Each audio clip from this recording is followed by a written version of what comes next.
Well, we remember the scene where she took him to view the house that she would like to buy, and she made it very clear to him that she had paid her dues and her intent was to get married. And Rudy made it very clear that he was very reluctant. So we couldn't say that Rudy was the most motivated person to get married or the most motivated person to buy a house. So here we have a number of behaviors in which we see that Rudy was not the most motivated person. Therefore, how can we say that Rudy is the most motivated character in the movie? Why isn't there a movie called Sherry, where we applaud the motivation of his girlfriend and all of her actions to try to get Rudy to marry her and buy a house? The answer to that is found in the very critical point about motivation, is that motivation is not a characteristic of a person. It is a psychological process directed toward a specific behavior and its outcome. So it's inappropriate for us to label a person as motivated or unmotivated. If we attach that label to a person without a specific behavior and associated behavioral outcome, we've misapplied the concept, and that's the biggest error that leaders make in dealing with their followers.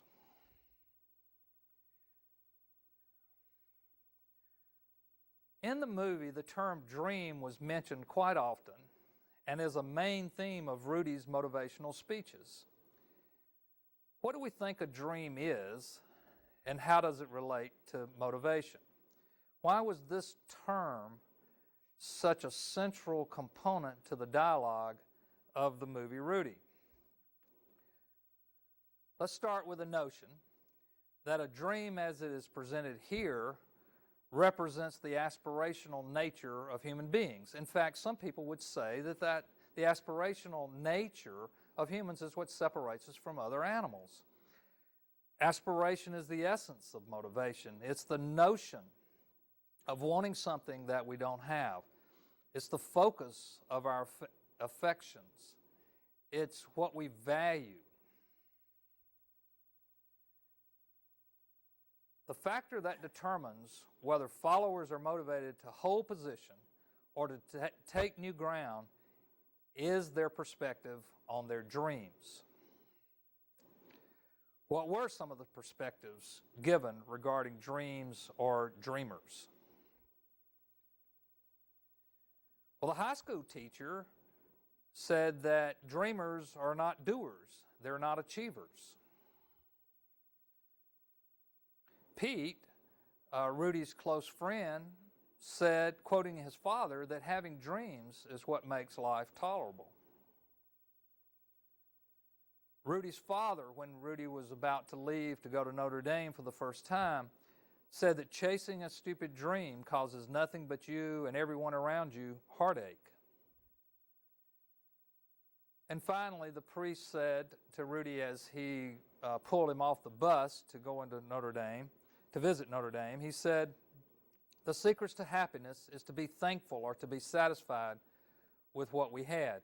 So you can see that the different characters in the movie had different perspectives on the role and the value or the impact of dreams, some positively, some negatively.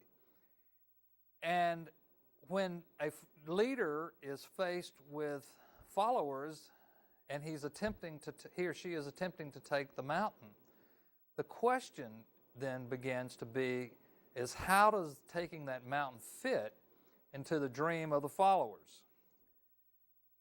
If our objective is to take the mountain, we must nurture the dream of our followers, or that dream of our followers. Otherwise, there's satisfaction in the status quo or fear of the mountain.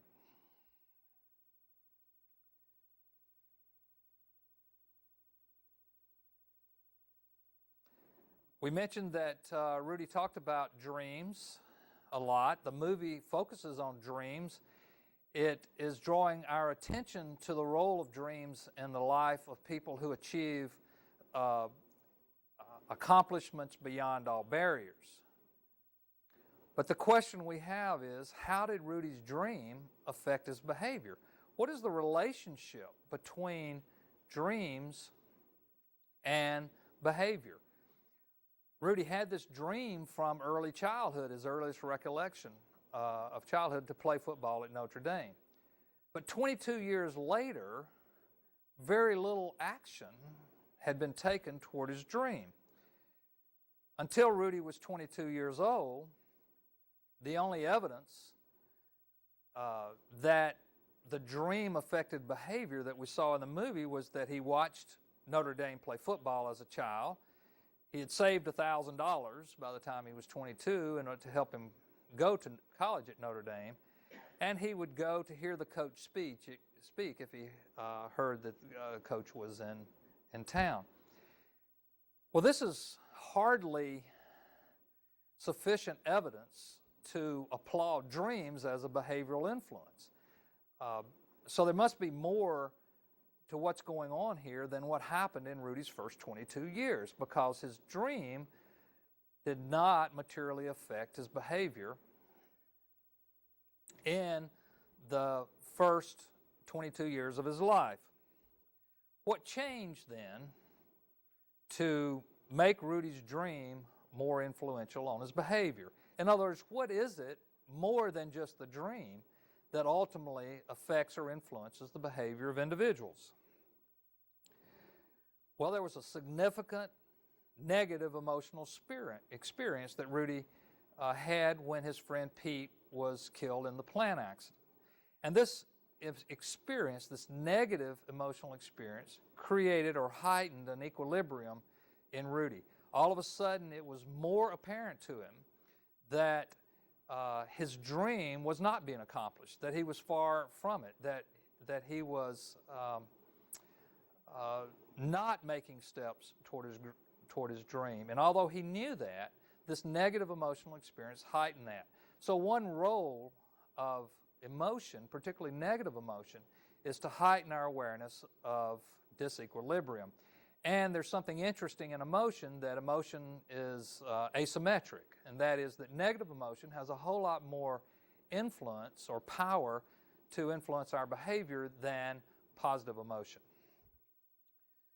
Secondly, Rudy made a decision to not be influenced by his circumstances any longer. Much of his circumstances were barriers to acting on his dream. He said all of his life people told him that he couldn't do it. He wasn't smart enough to go to college. He wasn't big enough to play football. He wasn't fast enough to be successful. And he had listened to that. Well, he reached a point to where he made a decision to ignore his barriers or the circumstances around him that were telling him to not follow his dream. Thirdly, he established, and this was probably most importantly, he established small steps necessary to reach his dream, which had now become a goal. In other words, Rudy went from focusing on his dream, playing football at Notre Dame, to focusing on the steps that were necessary to fulfill that dream or to reach that goal. So he broke his large or superordinate goal, play football at Notre Dame, into small goals, such as get on a bus and go to Notre Dame, talk to someone about how you get into Notre Dame, going to Holy Cross to complete the academic requirements that would allow him to get into Notre Dame, to talk to the coach about playing football at Notre Dame, to ultimately attend Notre Dame, to try out for the practice squad.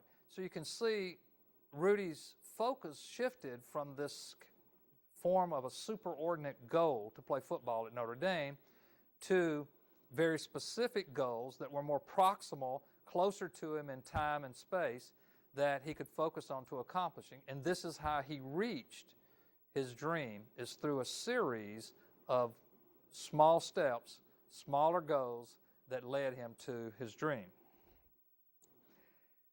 Now, the term heart was also mentioned quite often in the movie. So what does heart mean, and how is it related to motivation?